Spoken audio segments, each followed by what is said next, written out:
Jadi misalnya cara bikin outline itu, yang namanya outline itu kan garis besar tulisan ya, alur tulisan ya, alur penulisan. Jadi alur penulisan Pak Tanri ini nanti seperti apa? Kalau judulnya misalnya kreativitas guru dalam peningkatan motivasi belajar santri masa kenormalan baru di Ponpes Darun Najah Jakarta, nah berarti saya ulang tadi, fokus masalahnya di mana? Fokus masalahnya itu adanya penurunan motivasi belajar santri disebabkan antara lain mungkin karena kreativitas guru dalam mengajar yang kurang. Jadi Bapak di bab 1 nanti ikuti pola bab 1 bagaimana di PTG. Yang kedua, berarti kan membahas fokusnya motivasi belajar santri pada masa kenormalan baru. Atau Bapak membahas saja motivasi belajar santri itu seperti apa. Di situ kupas dulu. Ya, cari teori-teori tentang motivasi belajar santri. Nah, itu nanti kan bisa di-switch dari motivasi belajar siswa. Motivasi belajar ini berbeda dengan motivasi kerja apa sama? Sama apa beda, Pak? Oh, apa motivasi belajar sama motivasi kerja? Nah, menurut saya hampir sama ya Pak kayaknya Pak. Motivasi orang belajar sama motivasi orang bekerja itu sama apa beda? Kalau misal menurut saya hampir sama Pak, karena misalkan motivasi belajar itu kan orang pengen dapat ilmu. Kalau kerja kan pengen dapat penghasilan gitu Pak. Artinya sama-sama ada keinginan. Ada keinginan. Cuman ada nggak bedanya kira-kira?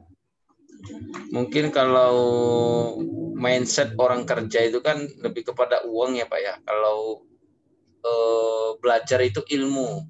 Gitu. Nah, maksud saya dengan itu berarti Bapak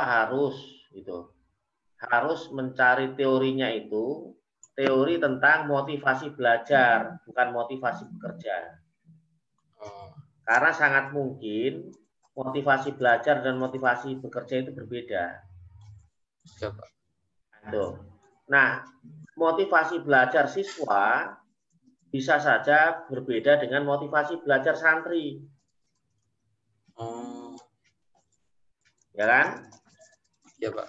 Misalnya gini, bisa saja orang-orang yang belajar itu saat ini misalnya ngapain belajar? Karena pengen dapat pekerjaan.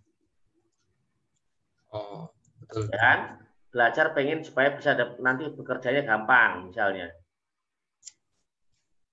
Nah, beda dengan santri. Kebanyakan santri itu tidak ingin belajar karena supaya dapat pekerjaan. Nah, makanya harus fokus ke sana. Jadi boleh dari berpikir umum ke berpikir yang lebih khusus nanti. Nah, di bab berikutnya, Bapak bisa saja nanti bicara tentang kreativitas guru itu seperti apa.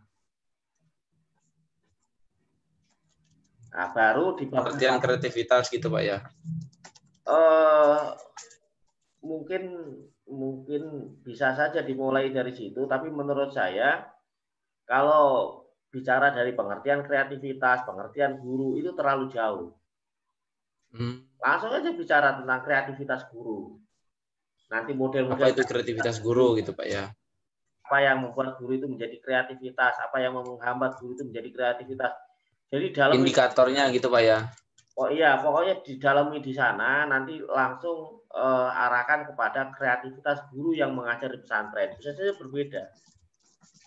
Jadi supaya lebih dalam dan lebih detail. Kalau saya kemarin kan lihat Pak Tantri itu ketika bikin outline itu nanti kreativitas sendiri, guru sendiri. Iya, betul Pak. Itu masih pengaruh S1. Ya. Nanti nggak akan bicara dalam. Kalau Bapak bicara tentang kreativitas guru langsung, nanti misalnya terus didalami, apa variabel yang membuat guru itu kreativitas, apa yang membuat guru itu terhambat kreativitasnya misalnya. Terus apa motivasi apa, dan lain sebagainya di sana dikupas. Model-model kreativitasnya itu seperti apa dalam konteks kemodernan ini, seperti apa yang bisa dilakukan oleh guru supaya dianggap kreatif. Dalam konteks keislaman misalnya, dalam Quran itu seperti apa? Kreativitas guru itu terbuka apa enggak? Nah, itu kan bisa sampai ke dalam situ. Baru nanti di bab 4, Bapak bisa potret realitas yang ada. Potret realitas yang muncul di pondok pesantren Darun Najah. Realitas, kreativitas. Jadi guru. Ya tulisannya bukan realitas, tetap nanti dicari kalimat yang enak. Tapi intinya di bab 4 itu potret yang ada. Tetapi ada tapinya nih. Potret yang ada itu hanya sebagai data awal. Seringkali saya melihat teman-teman ketika membahas di bab 4 itu hanya sebatas memotret. Kalau hanya memotret, maka hasilnya tidak perlu neliti pun bisa. Ya kan? Gak usah diteliti. Maksudnya gimana, Pak? Kalau hanya menyampaikan apa yang terjadi, yang kelihatan, yang nampak, gak usah teliti. Yang namanya potret itu kan hanya melihat apa yang kelihatan. Kan? Kalau hanya seperti itu, nggak usah kuliah, orang siapa saja itu bisa nemuin. Nggak usah teliti. Yang namanya penelitian itu harus mampu mengungkap apa yang ada di balik yang nampak. Misalnya, realitasnya, misalnya guru-guru sebagian guru di Anaja ini misalnya, tadi ketika mengajar, pada saat ini yang misalnya jarak jauh itu ternyata hanya ngasih tugas. Ini realitasnya begitu.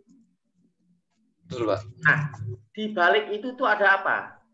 Nah, nanti kan bisa diungkap bagaimana kemampuannya, apa yang mempengaruhi, kenapa harus memberikan tugas seperti itu, dampaknya seperti apa, sehingga apa yang nampak itu bisa dikonfirmasi dengan tadi motivasi belajar di bab 2 tadi, kalau seperti itu menyebabkan motivasi seperti apa.